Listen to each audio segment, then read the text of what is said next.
when it comes to the CA law? Okay. Uma?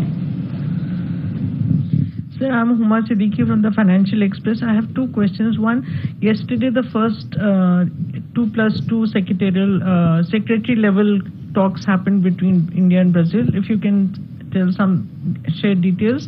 And number two, there's a lot of violence going on in Haiti, and there are around 40-50 Indians. So are you planning to get them back? Or? Okay.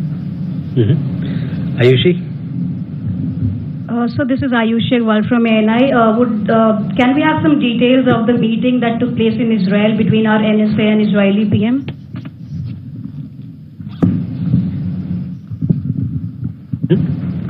A friend there? I'm Emerson Lim from Central News Agency of Taiwan. India and Taiwan signed labor mobility agreement recently.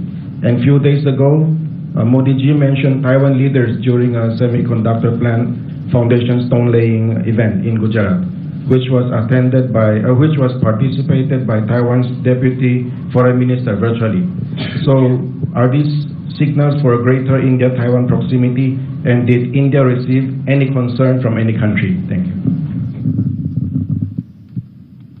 Okay, so any more questions regarding CA so that we can club it all together? Please. So similar question. Actually, the Taliban spokesperson has also come up with a concern saying that the CA should be for all persecuted people, irrespective of religion. So there has been a lot of criticism coming in from, globally as well, regarding exclusion of Muslims in the law. So any comment particularly? Thank you. Okay, so let me first come to the CA part. As you are well aware, the Citizenship Amendment Act 2019 is an internal matter of India and is in keeping with India's inclusive traditions and a long-standing commitment to human rights. The Act grants a safe haven to persecuted minorities belonging to Hindu, Sikh, Buddhist, Jain, Parsi and Christian communities from Afghanistan, Pakistan and Bangladesh who have entered India on or before 31st December 2014. The CA is about giving citizenship, not about taking away citizenship. So this must be underlined. It addresses the issue of statelessness, provides human dignity and supports human rights. As regards the US State Department's statement on the implementation of CA, and there have been comments made by several others, we are of the view that it is misplaced, misinformed and unwarranted. India's constitution guarantees freedom of religion to all its citizens. There are no grounds for any concern or treatment of minorities. Vote bank politics should not determine views about a laudable initiative to help those in distress. Lectures by those who have a limited understanding of India's pluralistic traditions and the region's post-partition history are best not attempted. Partners and well-wishers of India should welcome the intent with which this step has been taken. So that is our point on CA to the questions that you asked. Kumar, regarding your question on 2+2, this is the first time that we had this dialogue with Brazil involving Foreign Ministry and Defense Ministry. Brazil, as you know, that is a strategic partner for us. This dialogue was held at the level of Additional Secretary, Joint Secretary. We want to strengthen our strategic partnership. We also want to strengthen our defense cooperation. To do more, already there are several things that are happening, including military exercises. There are also ongoing conversations regarding joint production, trade, etc. So the idea of 2+2 dialogue is to give a further boost to India-Brazil strategic partnership. Ayushi, on your question regarding, Haiti.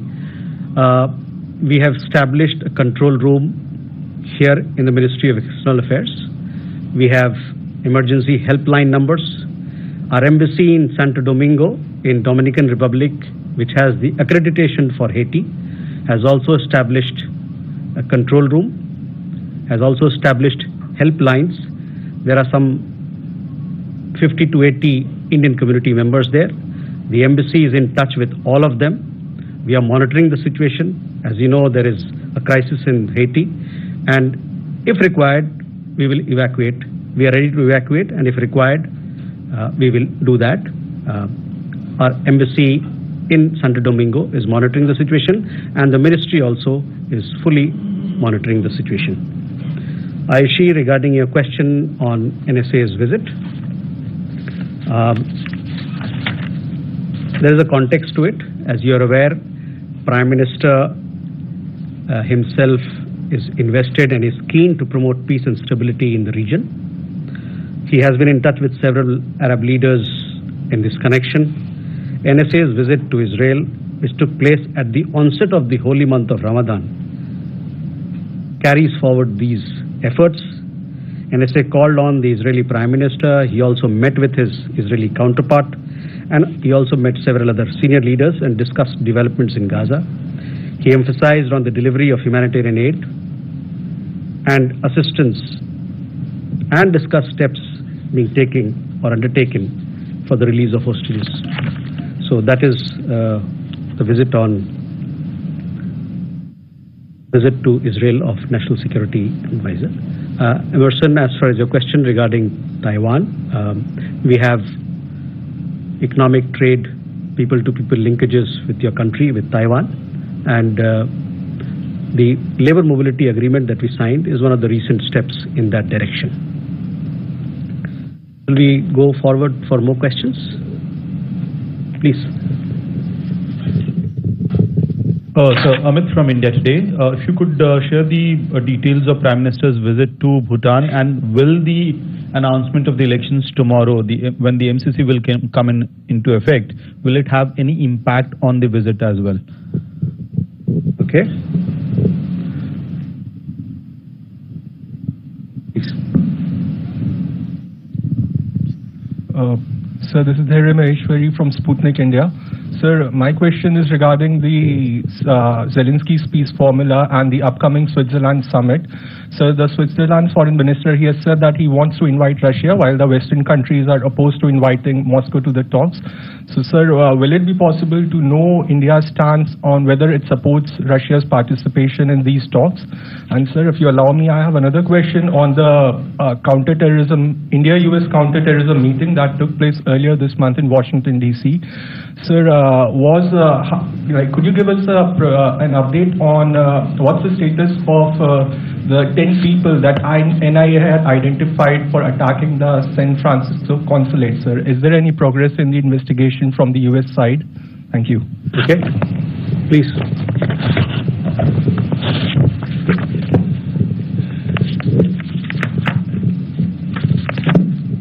So I'm Sandeep Dikshit from the Tribune. This is all related to my Sputnik colleague's question. Is there an update on people taken to Russia, and whether more people have been discharged from the Russian embassy, and whether similar news has come to you about Ukraine too? Okay. Reza?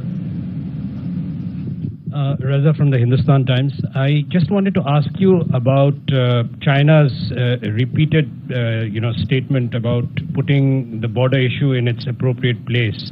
I mean, we have made it pretty clear to them that there cannot be a normalization without peace and tranquility on the border. But again, we see this sort of a statement. Could I have your views on that? Okay. Thank you. So, Amit, regarding your question, yesterday, the Prime Minister of Bhutan met with our Prime Minister. You must have seen the press release. He invited our Prime Minister to visit Bhutan.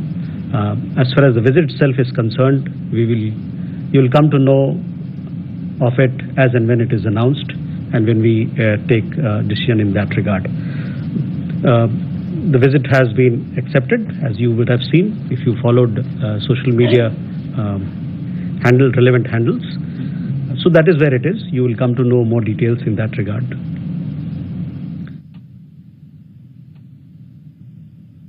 A friend from Sputnik, your question regarding, we have been very consistent in our position on Russia-Ukraine war.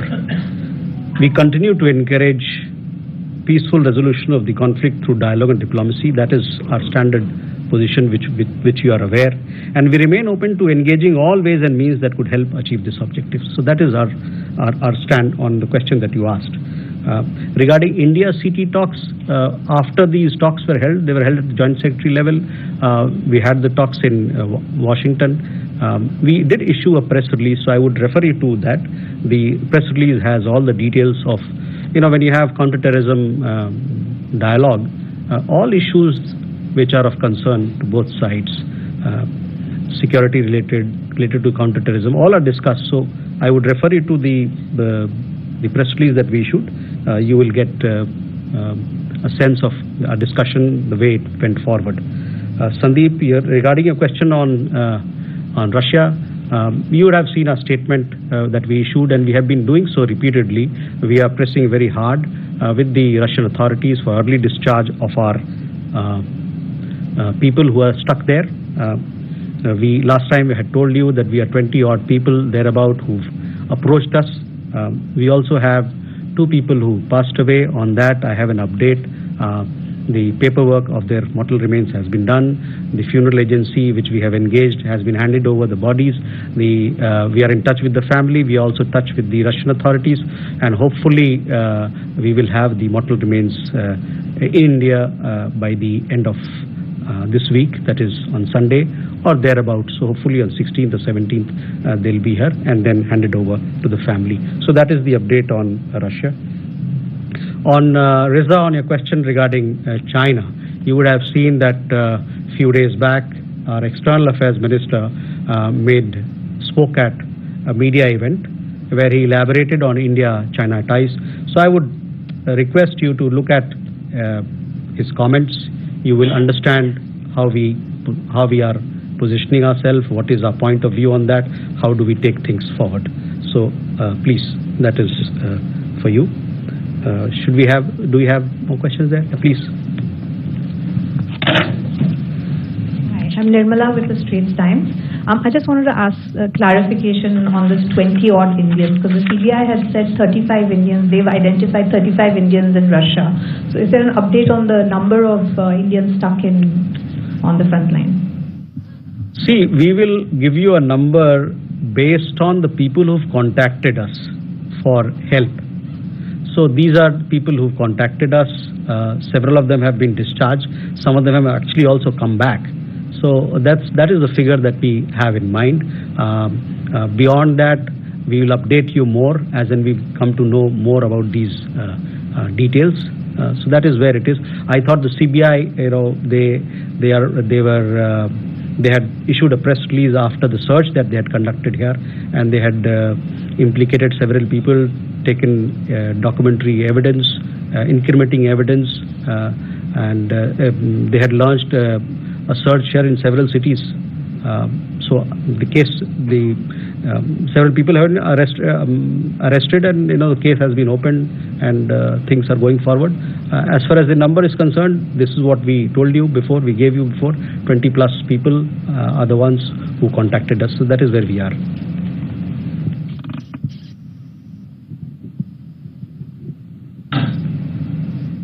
On that, Nirmala, your question, people were detained for questioning and searches were, pardon me, I stand corrected on the CBI part. Hello? Again, following up on the Russian question, this is Karlol from the Hindu. How many Indians have really returned? How many were discharged by the Russians, and how many were you able to bring back so far? Is there a number, sir? So, the several people, we got them released, and of them, how many of them have come back, we don't have an idea, because we got released. Some of them wanted to come back, some of them did not want to come back. They wanted to be there in Russia itself. So hopefully now that you have put this pointed question, we'll have an answer for you soon. But our sense is that some 4 to 6, 5, 7, 8 people have come back.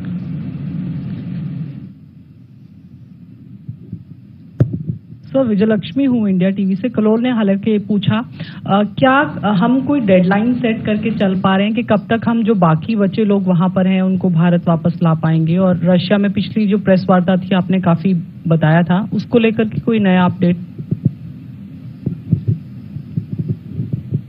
Vijayalakshmi जी, आपके इस सवाल पर हम लोगों ने एक दफा statement जारी किए हैं और बताया है कि हम लोग पुरजोर कोशिश कर रहे हैं कि हमारे जो लोग वहां फंसे हुए हैं उनको निकाल के यहाँ लाया जाए, और इसके लिए जो रशियन अथॉरिटीज है, जो सरकार है, उनकी अलग अलग इकाई है, सबसे हम लोग बात कर रहे हैं। ये लोग दूर दराज के इलाके में हैं तो लाना भी थोड़ा मुश्किल होता है, तो हम लोग पुरजोर कोशिश कर रहे हैं कि लोग जल्दी से जल्दी वापस आ जाए।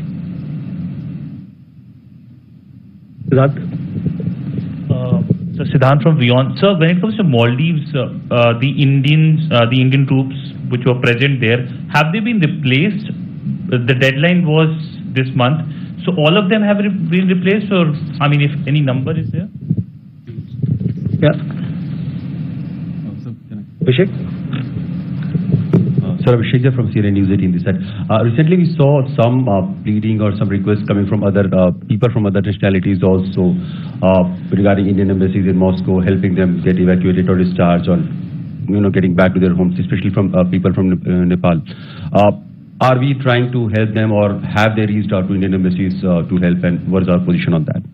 So we've seen some reports in this regard. We haven't been approached formally. So we'll see. At this point in time, as I told you, our focus is to get our people back from Russia, or people who are stuck. So we'll take it forward as and when we are approached. Siddhant, regarding your question on Maldives. So there, our understanding is that the turnaround, the first team of personnel who were operating the ALH, that has been completed. So the first batch of people, the first team that was to be replaced, that has been completed. And that turnaround has happened.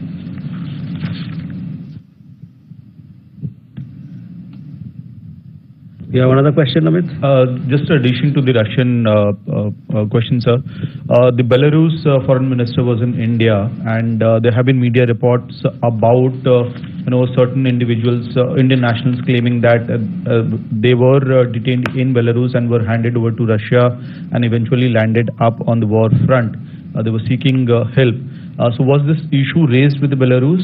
Because their response is that they are unaware of these developments. See, the Belarusian foreign minister was here at our invitation, the invitation of External Affairs Minister. He had several meetings. He met External Affairs Minister, obviously. He also met the Commerce Minister. He met with Fertilizers, Health and Pharmaceutical Minister, Mr. Mansukh Mandavia. Several issues were discussed. On this particular issue that you've raised, I'm not aware whether this was raised, but we are not. I haven't come across what you're saying.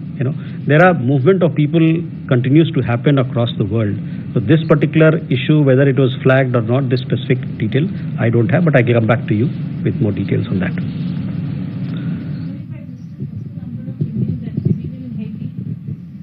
So we have somewhere between 75 to 90 people, that is my sense, but some 60 odd people are the ones who are 50 to 60 people who have registered with our embassy to come back if need be. There are also people who are working in Sisters of Charity, missionaries of charity, nuns.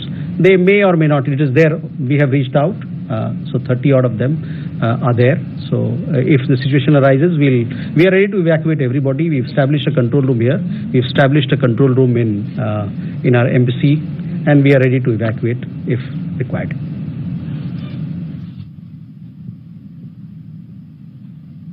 Yeah, Huma, you have another question?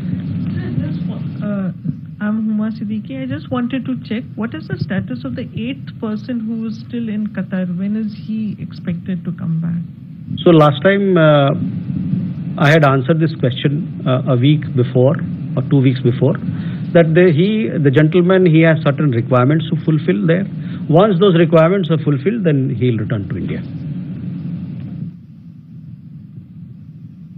If there are no more questions, then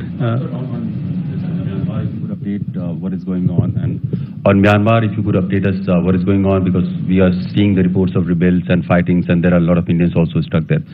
Has MEA updated its advisory, or has people approached MEA that they want to be, evacuated, or things are gone? see, on Myanmar, we had issued an advisory for the Rakhine State, where the situation there is very delicate. Security situation has deteriorated. We told all Indian nationals to evacuate themselves, move away from there. And we also told our nationals who are there or otherwise from anywhere else not to travel to that part. And the situation in Myanmar remains of cause of concern because of the deterioration in security situation. There is a lot of fighting happening there, and security situation is not conducive. But we call upon all sides. We want peace and stability in the country. We want constructive dialogue in the country. And we want inclusive federal democracy to be established through dialogue and through constructive engagement.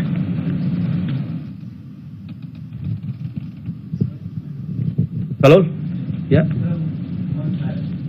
This is Kallol once again. This is about the CAA. Sir, you have mentioned Afghanistan, Pakistan and Bangladesh while explaining the context of the CAA. And my question is, when we talk about domestic laws and yet define them within the context of neighboring countries, isn't it a bit of an intervention in the internal affairs of these countries that you are naming through our internal laws? Kallol, on this particular issue, I had said what I had to say. Also, I made a reference to post-partition history. So I would urge you that please have a look at our statement. That will give you an answer as to why we have taken this step. Sandeep, you had a question? About Ukraine also, are you finding out, because they are also short of men in the battlefield? On Ukraine, we have not been contacted. No Indian national has contacted us who's in Ukraine, who's stuck there, who has a problem on this account.